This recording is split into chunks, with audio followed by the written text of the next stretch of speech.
One of my favorite TikTok girlies, the one that got lip fillers, y'all. Look, I know y'all gonna want to fight. I know. But why are y'all tearing y'all faces up like this? Do y'all not think about what it's gonna look like when we get old? Instead of getting lip fillers, girl, go buy you some Soap and Glory lip plumper. Get you a facial. Y'all stressing me out. Well, I guess we have more DIY beauty trends to talk about. But first, hey, my name is Pat or Patsy, and welcome back to my channel. Like always, I want to start off the video by saying thank you to all my new subscribers and everyone that's been tuning in, leaving comments. I appreciate all the support. And if you haven't watched my last video, I just did a small little chit chat, a little like rant basically about how much I despise rage bait content on social media. So if you haven't watched that, be sure to check that out. And we are so close to 4,000 subscribers, so if you like this video and you're not already subscribed, go ahead and subscribe and help me reach my next goal of 5,000 subscribers. And that's enough of the chatting from me. Let's get into the topic. So as you may already know, lip fillers are injections that help create a smoother and fuller look. These fillers contain synthetic hyaluronic acid, aka HA. If you hear me say HA throughout the video, I'm talking about hyaluronic acid. And this is a substance that is naturally found within the body. So eventually these fillers end up getting metabolized by the body. So they only end up lasting for about 6 months to a year, sometimes up to a year and a half. HA fillers are also dissolvable. So if someone doesn't like the results of their procedure, they're able to go see their medical professional to get an enzyme injected to help dissolve the filler. This procedure has been typically done with a needle and doesn't go deep into the skin at all, only about 2.5 millimeters.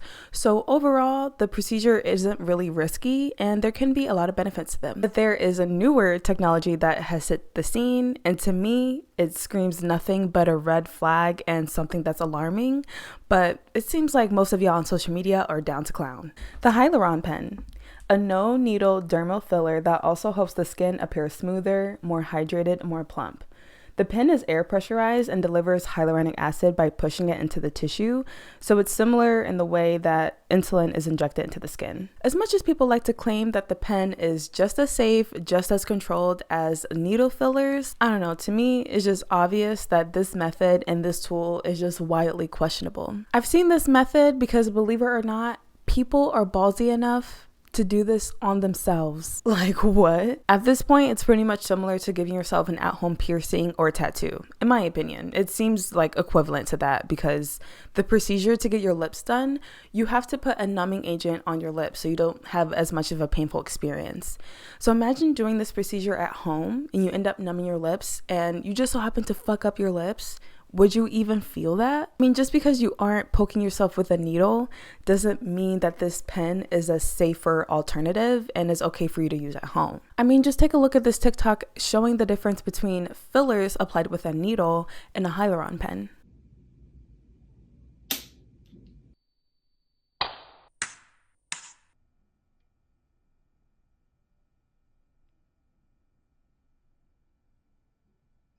As that TikTok showed, the Hyaluron Pen doesn't seem that controlled and it doesn't seem that gentle either. In videos I've seen where people get this procedure done with the HA pen, you can see them flinch and like jump and have a reaction.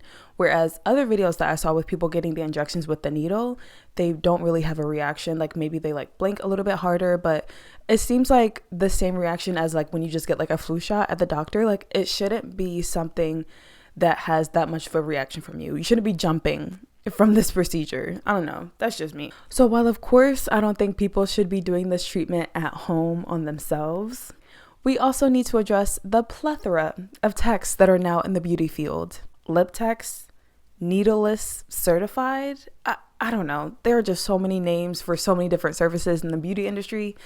It's pretty hard to keep up with these days. If you watched my last video where I talked about DIY beauty maintenance, then you'll remember that I mentioned veneer techs. I talked about how that practice isn't really legal and it's not really safe for the people that go to them. And just because somebody paid a few $1,000s to become veneer certified and they took a master class, like a little training class, doesn't mean that they're professionally skilled or trained. So in the same vein, just like how veneer techs aren't really safe or ethical, I believe the same transfers over to these lip techs. They aren't really all that safe or ethical in my opinion. Just how easy it is for your average consumer to buy a DIY kit for the HA Pen tools and also get the serum online. Just imagine how many of these techs are also cutting corners and getting their supplies from Amazon or just any other website storefront that isn't really medical grade. The thing is, these techs aren't keeping it a secret. I've seen TikToks explaining like, here's how you can make a profit as being a lip tech. Here are supplies that you can order from Amazon, like pretty much saying like, here are ways that you can cut corners to not spend so much money and also see a profit. Now, trust me, I understand of wanting to make money doing something you enjoy or something that doesn't really seem like work. Like you want to find something that's just not a standard 9 to 5. I completely get that. But I would also want these techs or anyone in the beauty field to also worry about me and my well-being and my safety first, and not just worrying about making a bag. A lot of these techs that I see online also host their own masterclasses. Huh?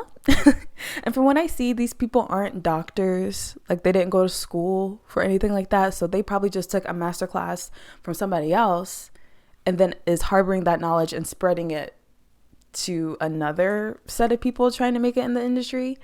I don't know. All of that just seems like a big red flag to me. And it seems like an easy way for misinformation to be spread because from what I've seen, these techs don't think they're doing anything wrong. They think it's completely safe, which is not really hard to find sources online to prove the exact opposite, that it's not really safe and there are a bunch of risks associated with it. But I don't know. Do you, boo? I might just sound like a big hater over here, but for me, it's even hard to trust some medical professionals. So I wouldn't be so quick to trust someone that got their little certificate from like an online masterclass or whatever. Not to mention that this HA Pen isn't even FDA approved. They came out with a statement at the end of 2021 acknowledging the hype and the popularity of these HA pens, and they recognize that they haven't studied the full effects of using this tool. So pretty much just like a warning, like we see that this is something popular, something that could be a cheaper alternative, but just a little warning, like you are doing this at your own risk. So I think that in itself is enough of a red flag to be like, hey, maybe you shouldn't do this. Like I said, there are so many people, clients and techs alike, that believe that this procedure is completely safe and there's nothing wrong with them. I even found this one Instagram page of this tech from Texas, and she has a whole post explaining why her job is legal and why it isn't suspect, which to me is pretty sus in itself. To have that post on your page and it's like the pinned post to be like, hey, my service is legal, my service won't hurt you, is completely safe. I don't know. Y'all just be too quick to give up your money these days. I don't know. In the post, she explains that the cases where the injections went wrong that we see on social media are worst case scenarios and are only promoted for scare tactics. See, that's the shit right there I don't like to see. The whole post in itself just seems pretty unprofessional and sus, and I don't know. I'm just not like the other girls, I suppose. So let's talk about the risks of these Hyaluron Pen fillers. As I mentioned earlier, these kits for the tools and the serum are pretty accessible for people to get online. And it had me thinking, not only should we consider the professionalism of these techs, the cleanliness and how sanitary their workstations are, but we should also consider the type of filler that they're using. If the hyaluronic acid is bought from a storefront that doesn't require like a medical professional license to buy it or anything special to obtain it, then there is a likely chance that that serum is not medical grade. And what does that really mean? Well, it means that the substance isn't really pure. It could be cut with something like oil, really any supplement. And if you're not entirely sure what is in the serum that you're buying and you're injecting that in your body underneath your skin, that doesn't sound like a good time for me, Booski. So paired with a shaky application and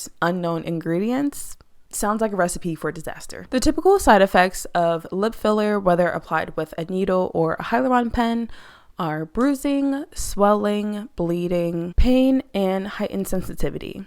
But with the Hyaluron Pen, there are more serious side effects such as bumpy, lumpy skin, permanent skin discoloration, scarring, infection, blockage of the blood vessel leading to necrosis, and potential eye damage caused by the pressure of the pen. Going back to that one text page I found on Instagram, just scrolling through her work, I can see some examples of bumpy, lumpy lips, some skin discoloration, and it does not look good. Now, I know that these pictures are taken right after the procedure, and that's when the lips are most sensitive, the most sore. Like, obviously, they're going to be swollen and have some bruising, right? But I even found this one picture of this girl's lips that are fully healed, and yes, they look fuller, they look more plump, but to me, they look bumpy. And that is not cute. I'm sorry. Like, it does not look good. And to me, I can tell that you have bumps on your lips. It probably doesn't feel good either. Like, just applying chapstick or even just kissing somebody. Does that feel good for you or the other person? I don't think so. Now, the last thing I want to talk about is not only are people getting fillers with this HA pen in their lips, they're getting it all over their body, baby. Literally anywhere you can think of. The nose, the neck, the arm, the stomach, the booty, literally the whole body. Apparently, the effects of these treatments help the fat to dissolve in that specific area of the body.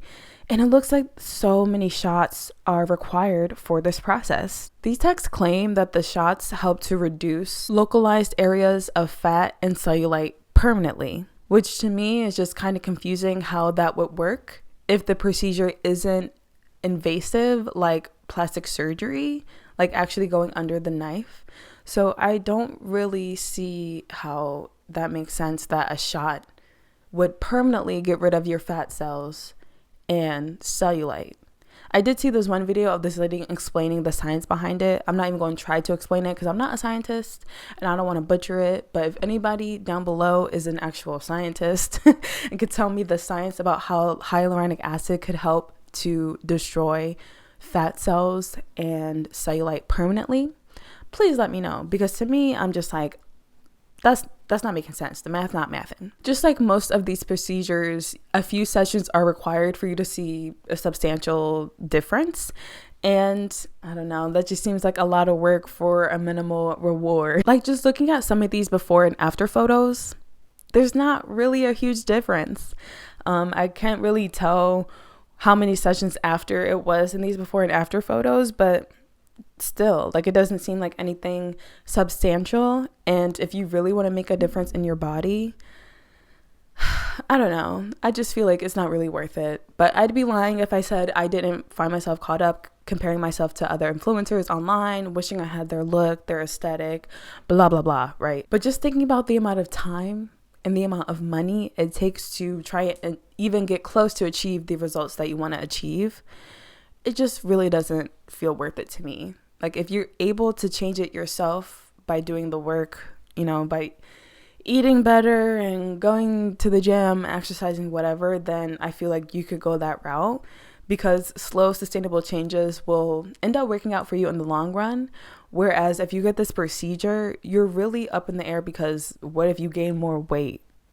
Like, that's why it just doesn't make sense. If you just spot reduce getting fat off your neck is just going to stay skinny, but your face is still going to be fat. Think about how that's going to look. Not too hot. But overall, I mean, these types of procedures do just kind of make me sad, because it's just kind of wild how easily convinced people can be to change their look just because of something that's trendy on social media. Now, I want to make it clear that I am not against any type of beauty service, okay? I'm just not that type of girl. Maybe it's obvious, but that is not for me. And I'm not here to preach that, like, oh, no one should get plastic surgery, no one should change their body. Baby boo, do whatever makes you happy. I just really want you to do your own research and really consider, is this worth it? Is it healthy for me? Am I only wanting this to fit in, to achieve a desirable look that's in right now? Or do I really want this for me because it'll help me in my life? And obviously too, you know, I like to dabble in beauty services from time to time. Like in my last video, I got a few comments being like, oh, you're talking about people doing their own nails, but you bleach your own eyebrows, right? How hypocritical. And it's like, okay, I kind of hear you, but it's not like I bleach my eyebrows every month. Like, they're not even bleached right now. In that video, I actually filled them in with makeup, and I replied to a couple people be like, hey, it's makeup. But that's not to say that I don't bleach my eyebrows, but I only do them like twice, maybe 3 times a year. And I also do just want to throw out there that there is face safe bleach, which isn't as harmful as bleach for your hair. So keep that in mind. All right, I do my due diligence to make sure that I'm being safe and I'm not playing myself, because I don't want you to play yourself either. Okay, I hope you all enjoyed the video. Make sure to give it a thumbs up if you enjoyed, and subscribe if you're not already subscribed. Baby boo, help me reach my next goal of 5,000 subscribers. And remember to lead each day with compassion, because you never know what others around you may be going through. And that is all I have for you all today, and I will see you all in my next video. Bye.